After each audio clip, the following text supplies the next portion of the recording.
For it.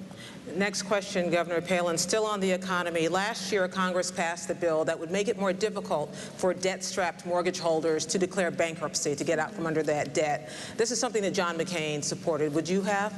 Yes, I would have. But here again, there have been so many changes in the conditions of our economy in just even these past weeks, as there has been more and more revelation made aware now to Americans about the corruption and the greed on Wall Street. We need to look back even 2 years ago, and we need to be appreciative of John McCain's call for reform with Fannie Mae, with Freddie Mac, with the mortgage lenders too, who were starting to really kind of rear that head of abuse. And the colleagues in the Senate weren't going to go there with them. So we have John McCain to thank for at least warning people, and we also have John McCain to thank for bringing in a bipartisan effort people to the table so that we can start putting politics aside, even putting a campaign aside, and just do what's right to fix this economic problem that we are in. It is a crisis. It's a toxic mess, really, on Main Street that's affecting Wall Street. And now we have to be ever vigilant and also making sure that credit markets don't seize up. That's where the Main Streeters like me, that's where we would really feel the effects.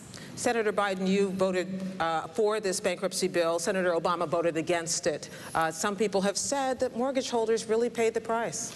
Well, mortgage holders didn't pay the price. Only 10% of the people who have been affected by this whole switch from Chapter 7 to Chapter 13. It gets complicated, but the point of this, Barack Obama saw the glass as half empty. I saw it as half full. We disagreed on that, and 85 senators voted one way and 15 voted the other way. But here's the deal. Barack Obama pointed out 2 years ago that there was a subprime mortgage crisis and wrote to the Secretary of Treasury. And he said, you better get on the stick here. You better look at it. John McCain said as early as last December, quote, I'm paraphrasing, I'm surprised about this subprime mortgage crisis, number one. Number two, with regard to bankruptcy now, Gwen, what we should be doing now, and Barack Obama and I support it, we should be allowing bankruptcy courts to be able to readjust not just the interest rate you're paying on your mortgage to be able to stay in your home, but be able to adjust the principal that you owe. The principal that you owe. That would keep people in their homes, actually help banks by keeping it from going under.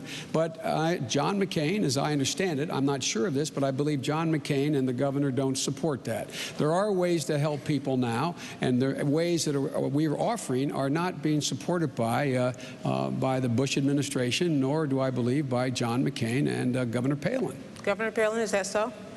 That is not so, but because that's just a quick answer, I want to talk about, again, my record on energy versus your ticket's energy ticket also. I think that this is important to come back to with that energy policy plan, again, that was voted for in '05.